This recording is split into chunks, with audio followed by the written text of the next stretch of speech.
কি নাম তোমাৰ? এখন মানুহ আছে বে এতে তাতে জয়ন্ত মল্ল বড়ো আছে।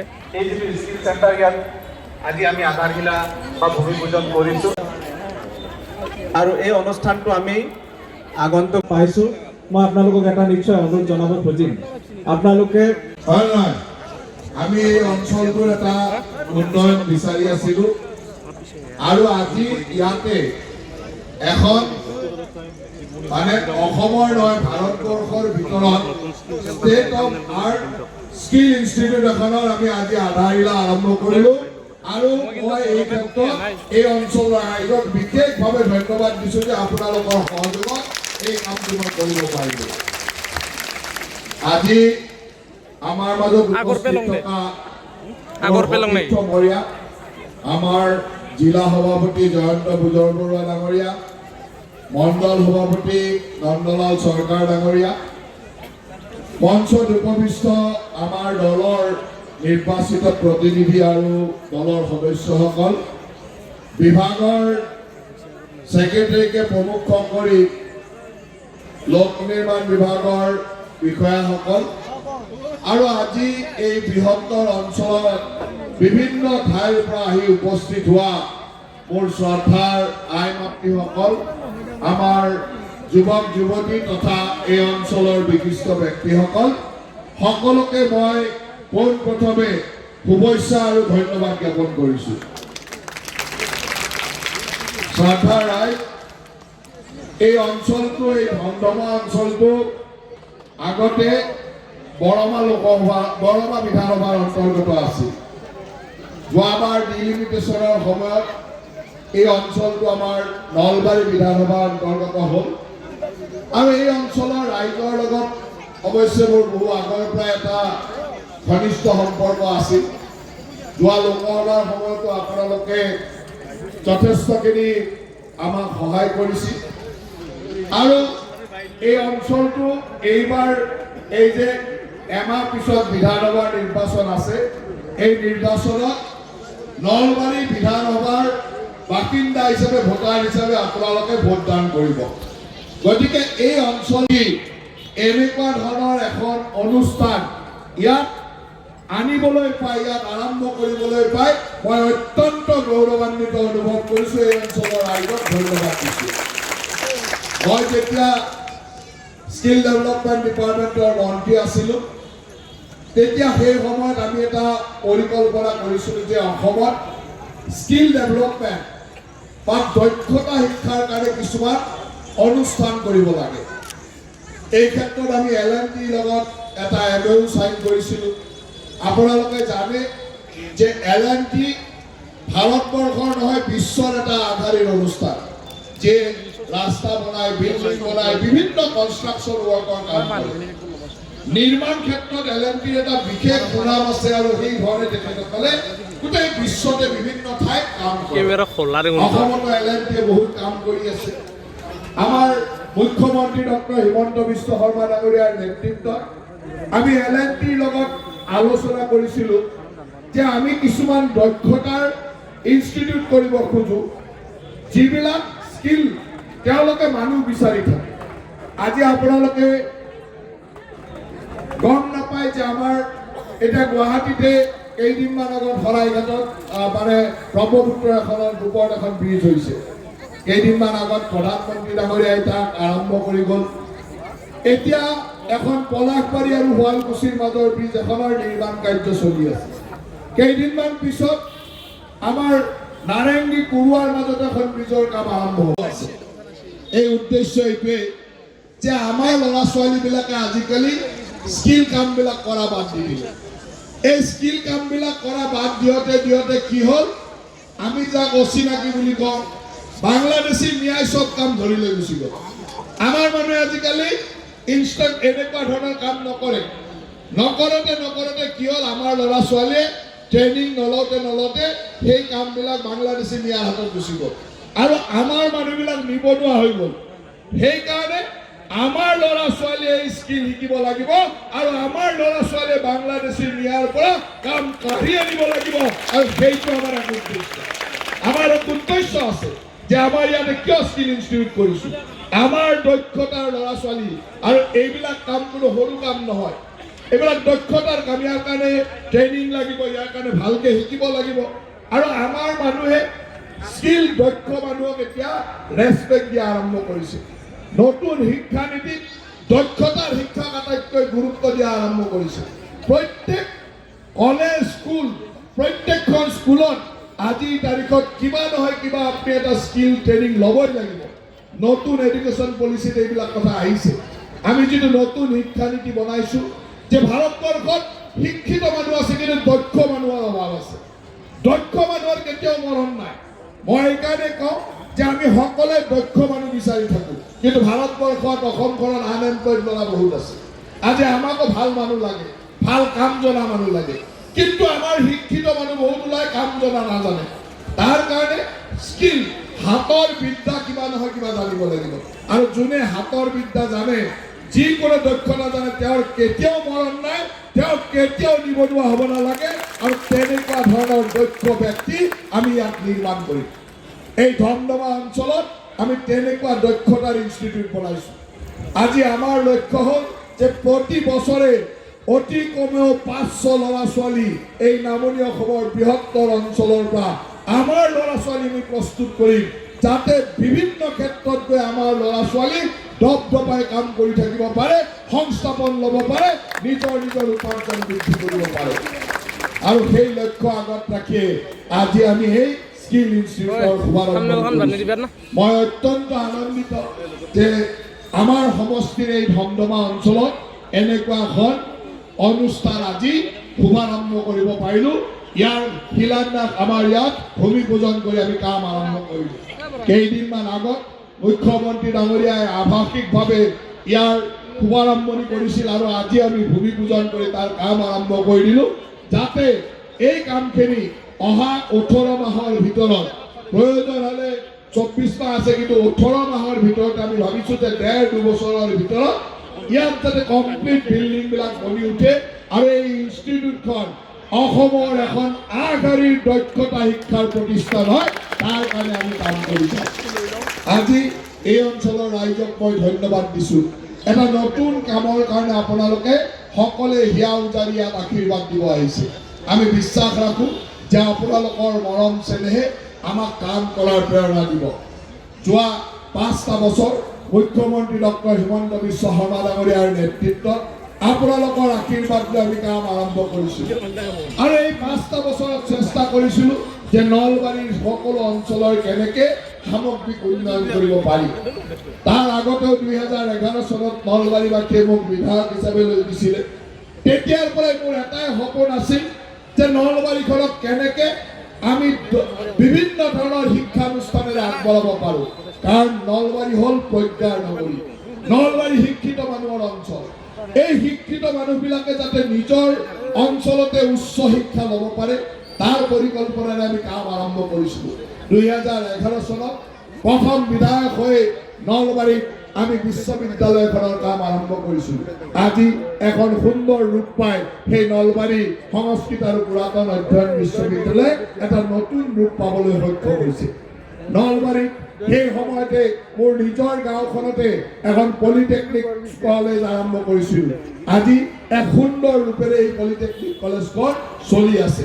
সেই সময়তে এখন মহিলা ITI আৰম্ভ কৰিছিলোঁ খৰিহতলী, আৰু সিও আজি এক সুন্দৰ ৰূপত সুন্দৰভাৱে চলি আছে। দুখনকৈ ITIৰ মাজেৰে আমি নলবাৰীত দক্ষতা শিক্ষাৰ কিছু পৰিমাণে আগৰ পৰা চলাই আছিলোঁ। আজি এই 5টা বছৰত নলবাৰী ঘগ্ৰাপাৰত এখন মেডিকেল কলেজ, অসম্পূৰ্ণ হৈ থকা মেডিকেল কলেজখন সম্পূৰ্ণ কৰি আজি 3টা বছৰ ৰাইজৰ সেৱাত মুকলি কৰি দিলোঁ। 3টা বছৰত 300 ছাত্ৰ ছাত্ৰীয়ে তাত আজি সুন্দৰভাৱে ডক্টৰ কৰি থকাৰ সুবিধা পালে। আজি তাৰ লগে লগে এই ঘগ্ৰাপাৰাৰ হঠামৌ অঞ্চলত আমি ইঞ্জিনিয়াৰিং কলেজখনৰ নিৰ্মাণ কাম প্ৰায় সম্পূৰ্ণ কৰিছোঁ। আৰু এই নিৰ্মাণ কাম সম্পূৰ্ণ কৰি অহা বছৰলৈকে যাতে আমি ইঞ্জিনিয়াৰিং কলেজৰ কাম আৰম্ভ কৰিব পাৰোঁ। আজি এই ধমধমা অঞ্চলত স্কিল ইনষ্টিটিউটখনৰ কাম আমি আৰম্ভ কৰিলোঁ। অহা 2 বছৰৰ ভিতৰত যাতে ইয়াত LNTৰ জৰিয়তে অসমৰ এখন আগশাৰীৰ স্কিল ইনষ্টিটিউট আমি ইয়াত কৰিব পাৰোঁ, তাৰ লক্ষ্যৰে আমি কাম কৰি যাব ওলাইছোঁ। আজি এই কামবিলাক এই কাৰণে কৰিব পাৰিছোঁ যে আপোনালোকে আশীৰ্বাদ কৰিছে। মুখ্যমন্ত্ৰী ডাঙৰীয়াক আপোনালোকে আশীৰ্বাদ কৰিছে, বিধায়ক হিচাপে মোক আশীৰ্বাদ কৰিছে, আৰু আপোনালোকৰ আশীৰ্বাদ শিৰত লৈ এই ধৰণে আমি কামবিলাক কৰি যাব পাৰিছোঁ। আজি মুখ্যমন্ত্ৰী ডাঙৰীয়াৰ নেতৃত্বত আজি অসমখন ভাৰতবৰ্ষৰ এখন বিকশিত ৰাজ্য হ'বলৈ ওলাইছে। আজি চিন্তা কৰক, ৰিজাৰ্ভ বেংকৰ দৰে সংস্থায়ো ভাৰতবৰ্ষৰ ভিতৰত দ্ৰুততম বিকশিত ৰাজ্য হিচাপে বা দ্ৰুততম বিকশিত ৰাজ্য হিচাপে আজি অসমক স্বীকৃতি প্ৰদান কৰিছে। আজি অসমতকৈ বহু শক্তিশালী ৰাজ্য আছিল।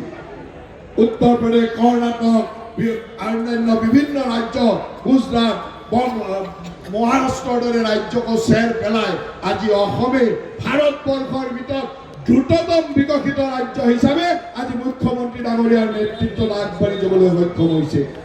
এই ধাৰা আমি চলাই থাকিব লাগিব, আৰু এই ধাৰা চলাবৰ কাৰণে আপোনালোকৰ আশীৰ্বাদ লাগিব।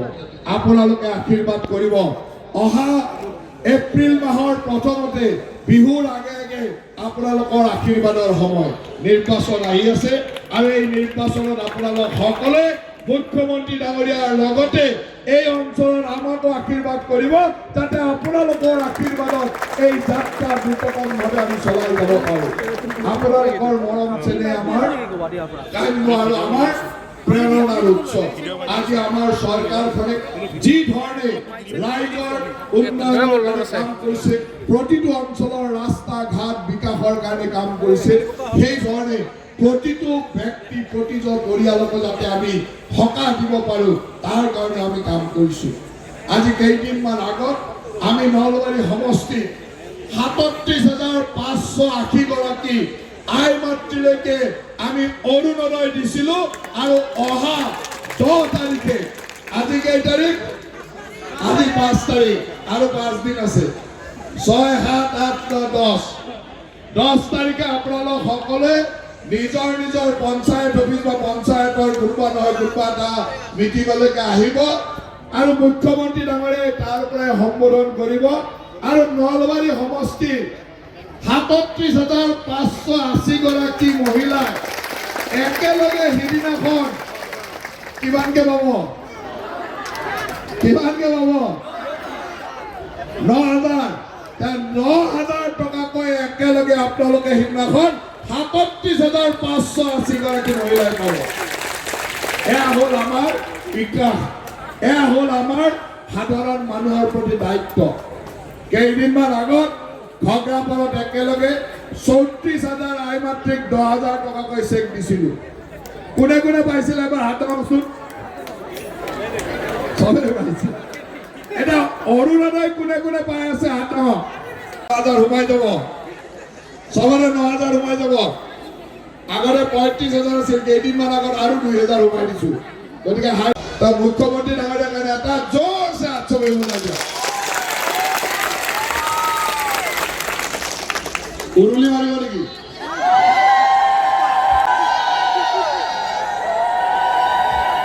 সকলোকে মই ধন্যবাদ দিছোঁ। মন্ত্ৰী ডাঙৰীয়াই আপোনালোকৰ আশীৰ্বাদ ল'বৰ কাৰণে নলবাৰী আহিব, কাৰণ মুখ্যমন্ত্ৰী ডাঙৰীয়া আজিও ধেমাজিত আছে।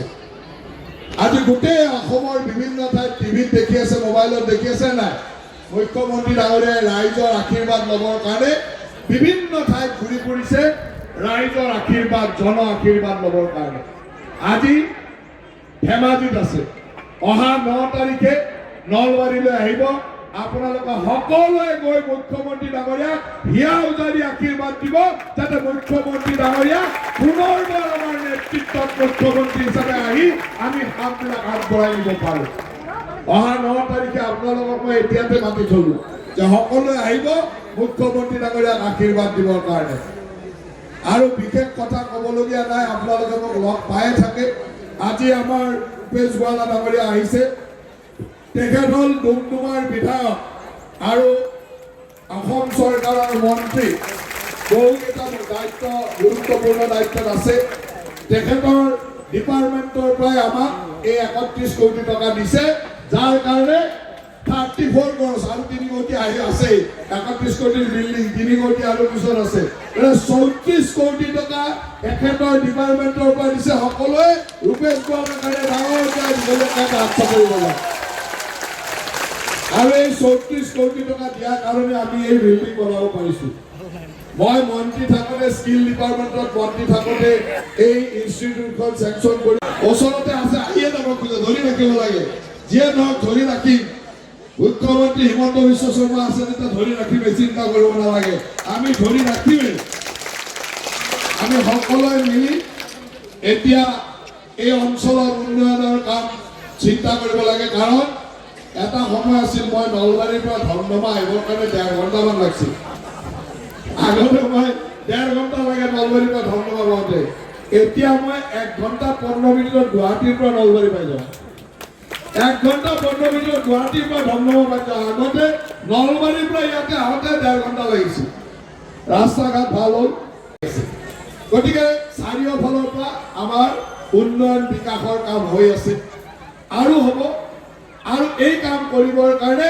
মুখ্যমন্ত্ৰী হিমন্ত বিশ্ব শৰ্মা ডাঙৰীয়াক লাগিব বিজেপি দলৰ চৰকাৰ লাগিব আৰু বিজেপিৰ বিধায়ক লাগিব তাৰ কাৰণে আপোনালোক সকলোৱে আশীৰ্বাদ দিব লাগিব মই আপোনালোক সকলোকে ধন্যবাদ দিছোঁ আজি মই ইয়ালৈ অহাৰ লগে লগে আমাৰ ৰূপেশ গোৱালা ডাঙৰীয়া ইয়ালৈ অহাৰ লগে লগে যি ধৰণৰ আপোনালোকে উৎসাহ দেখুৱাইছে তাৰ কাৰণে আপোনালোক সকলোৰে শ্ৰীচৰণত মই সেৱা জনাইছোঁ ইয়াৰ পিছতে মই নলবাৰী মেডিকেল কলেজলৈকে যাম ৰূপেশ গোৱালা ডাঙৰীয়া আৰু মই নলবাৰী মেডিকেল কলেজলৈকে যাম তাত মেডিকেল কলেজত ইতিমধ্যে আমি প্ৰায় 600 কোটি টকাৰে বিল্ডিং কৰি কমপ্লিট কৰিলোঁ আজি তাত এটা ক্ৰিটিকেল কেয়াৰ ইউনিট এটা আৰম্ভ কৰিম আৰু তাৰ কাৰণে প্ৰায় 30 কোটি টকাৰে আমি তাৰো বিল্ডিং এটাৰ কাম আজি আৰম্ভ কৰিম তাতে মানে ক্ৰিটিকেল কেয়াৰ মানে কিছুমান জটিল বেমাৰৰ চিকিৎসা কৰিবৰ কাৰণে এটা নতুন বিল্ডিং হ'ব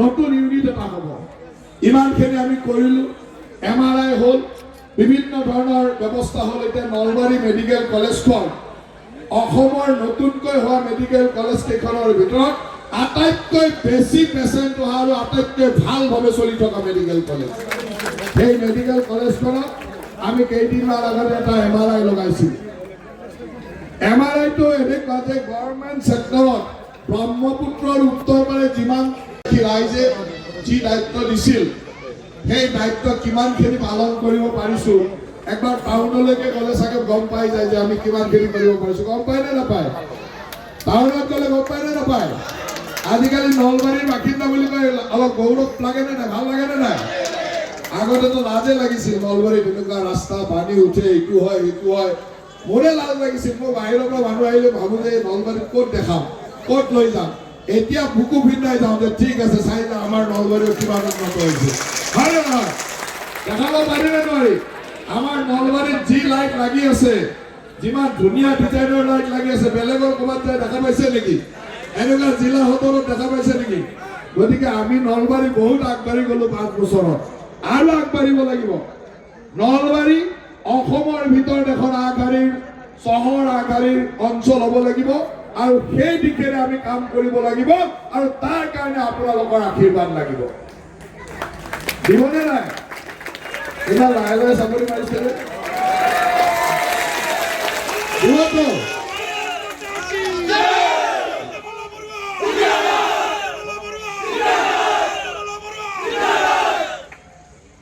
মোৰ লগত একেলগে কওক ভাৰত মাতা কি আৰু অলপ জোৰে মুখ্যমন্ত্ৰী আছে ধেমাজি শুনিব লাগিবতো ইয়াৰ পৰা শুনিব পাৰিব ধেমাজি আৰু অলপ লাগিব ভাৰত মাতা কি হিমন্ত বিশ্ব শৰ্মা হিমন্ত বিশ্ব শৰ্মা হিমন্ত বিশ্ব শৰ্মা ৰূপেশ গোৱালা ৰূপেশ গোৱালা রূপেশ গোয়ালা ধন্যবাদ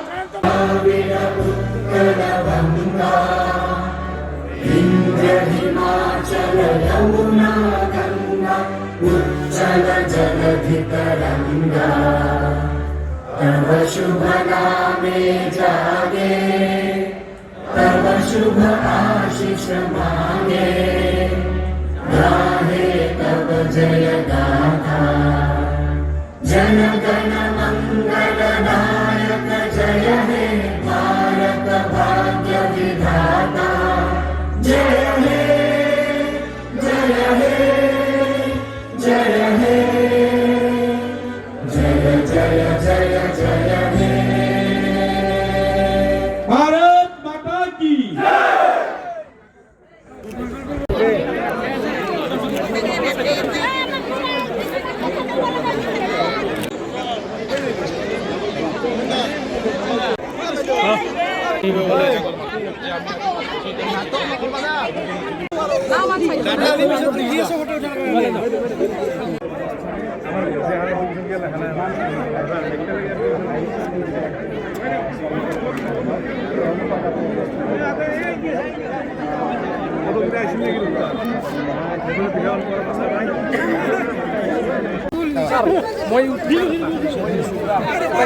কি নাম তোমার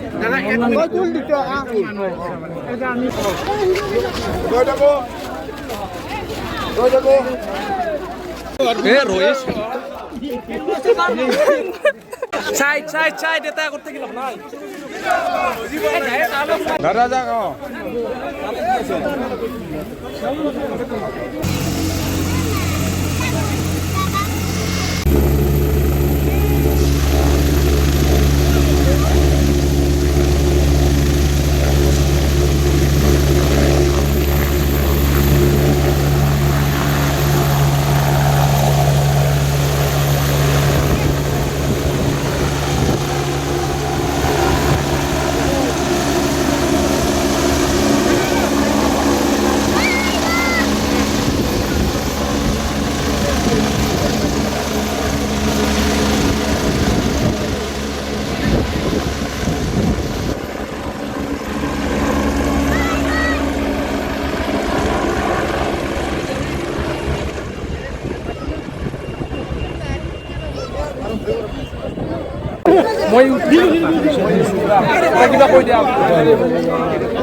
কি নাম তোমার